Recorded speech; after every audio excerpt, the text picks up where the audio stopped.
Hi guys and welcome to another video by Mentome's YouTube channel. My name is Alan and I'm a CFA charter holder, and today we will be discussing about a very interesting pooled investment structure called as the hedge fund, which a lot of people tend to confuse with hedging or something out of the world.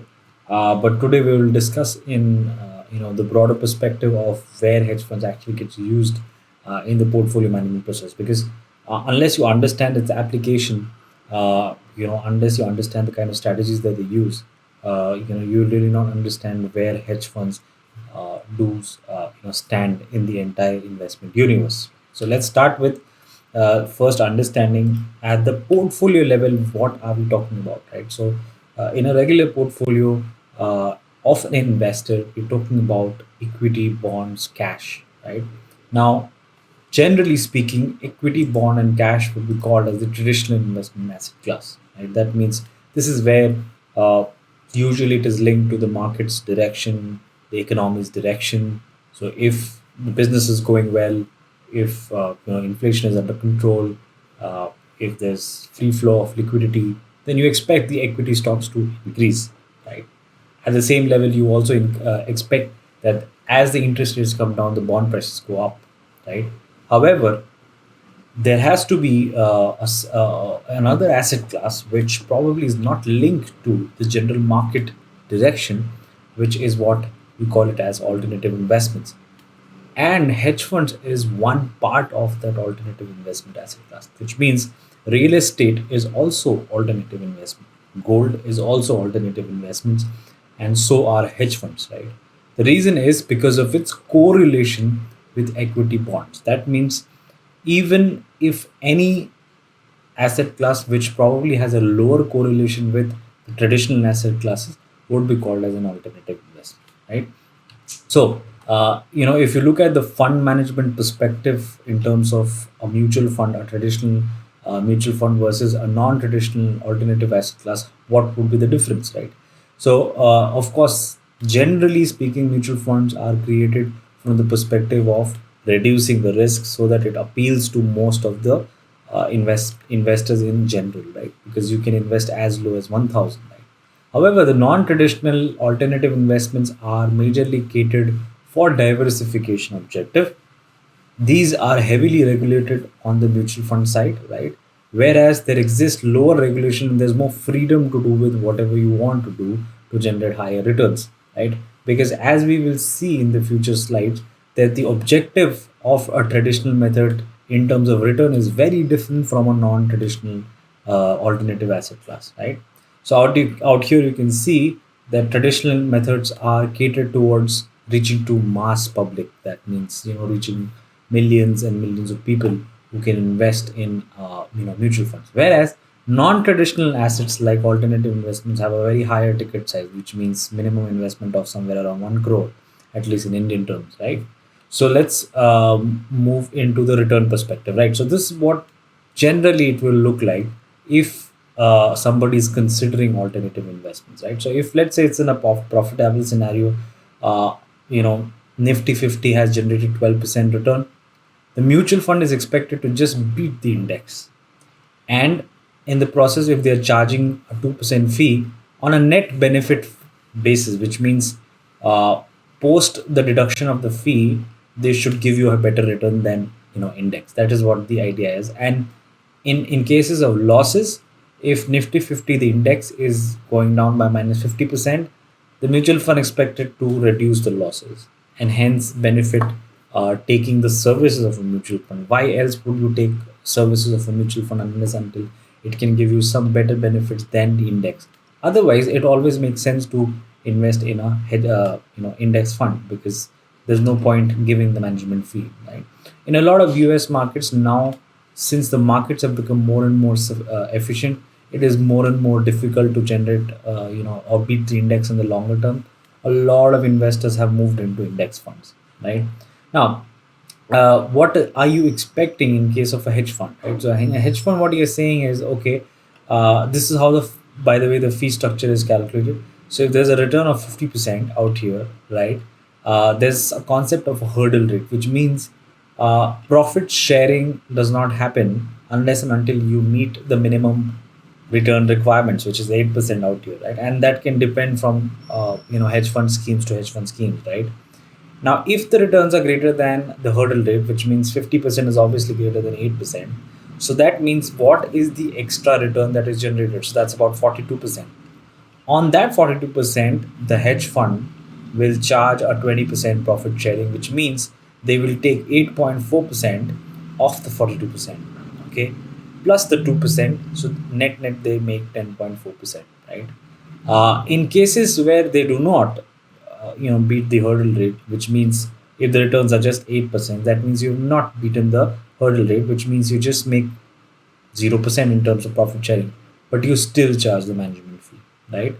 Now, if in case you are talking about hedge funds versus mutual fund, then you're talking about absolute return targets, because you generally are not generally hedge funds will not have indexes, because the kind of strategies that they use, it's sometimes you might have a broader index, but again there will be a lot of bias in that index.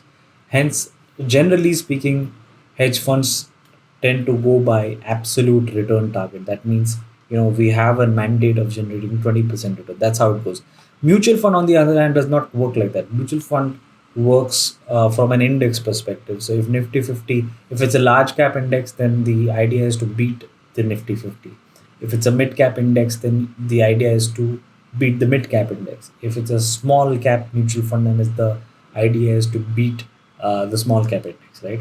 So that's the whole return calculation perspective, in which you now understand that hedge funds, on one hand, are an absolute return generating vehicle versus a mutual fund, which is a relative return generation vehicle, right? And of course, there's a high fee structure in case of hedge fund. Of course, that is only compensated when a minimum hurdle rate is achieved, right? Now, what I did is I ran a simulation for you to just show you what we mean by diversification.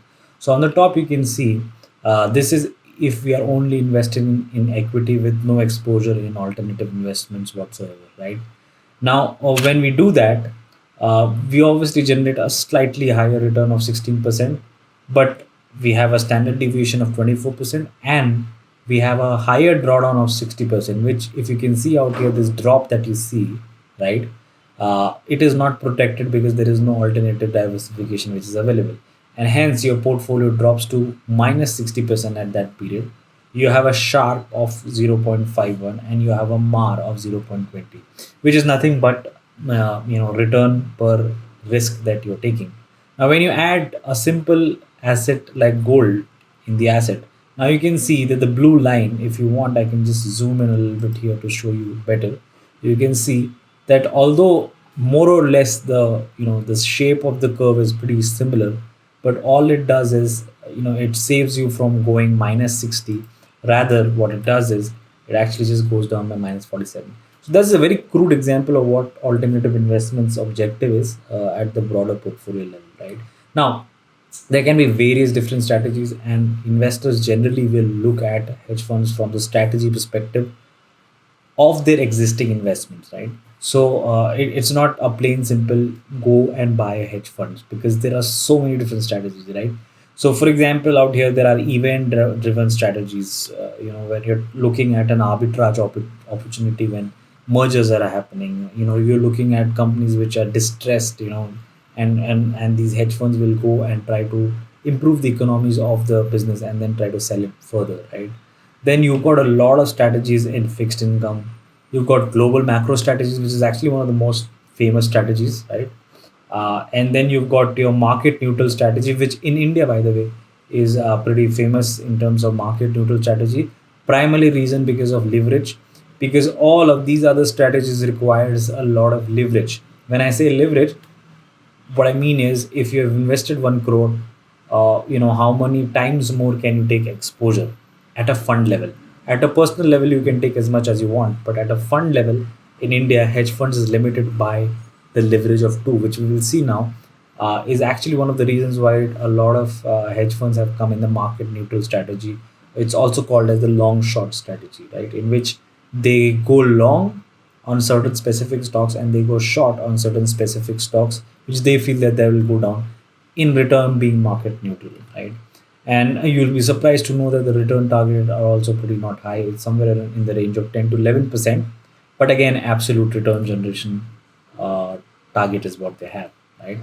Now, this is what the hedge fund correlations with, you can see US income, US fixed income strategies is what it's given here. So long short, obviously with, if you talk about with US equity, they have got a pretty high correlation, but with fixed income, they've got a low correlation, right? So if you see emerging market strategy, which has got about somewhat similar uh, correlation with US fixed income as well as equity. Funds of funds is nothing but the fund investing in various hedge funds, right? Then you've got your global macro, and then you've got your multi strategy, right? Now there's another set of asset class which is also called as CTA, which is commodity trading advisors, which since they have exposure towards a lot of commodities, they tend to have a close to about a zero correlation with all these general equity markets, right? Because ultimately you're looking at zero correlation, because otherwise it doesn't really make sense to invest in a hedge fund, right? So that's why this, if you see this graph, why it's said that hedge funds generally were made with the purpose of generating lower correlation, but it's actually not very different, because if you see, even in 2008, when the general market went down, right? So this is the S&P 500 going down, even they went down, because ultimately the asset class that you're investing in is still equity in case of hedge funds, right? Or a fixed income. That is where CTAs have become pretty popular in terms of giving you the diversification benefit, right? However, CTAs managed futures is what we call is a still smaller market in the global context, and hence the popularities, the data is not available to give you that much, right? Now, hedge funds are called as AIF category 3, which is alternative investment fund category 3. Now, if you can see, that's the definition given out here, that AIFs employ diverse or complex trading strategies and may employ leverage, including through investments in unlisted derivatives. Right. So that's the definition of SEBI for AIF. Right. The minimum ticket size in India to set up a fund, a hedge fund, category 3, is 20 crores. And the minimum investment that you can take from a single investor has to be about 1 crore. You can obviously pool with joint investors, but again, those joint investors have to be related.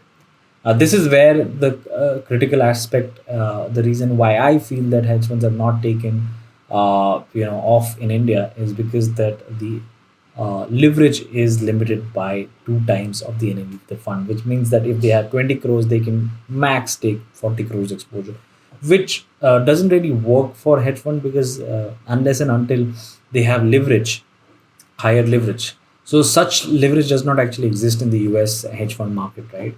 Although their initial setup limits are pretty high, but once set up, there is no such limit on the number of leverage, and that's the reason why 2008 a lot of hedge funds made a lot of money, because there was no leverage, right? That's how they used credit default swaps. So that kind of leverage is possibly unheard of, probably not even dreamt by the regulators in India, right? So that's what hedge fund is, guys. If I don't know whether you understood a lot of it, but the crux of it, the technical aspects of it, the use of it is what we discussed right now in this video. So I hope you like this video, and let me know what if you have any questions, put it up in the comment box, and I shall see you next week again with another interactive video. Bye bye.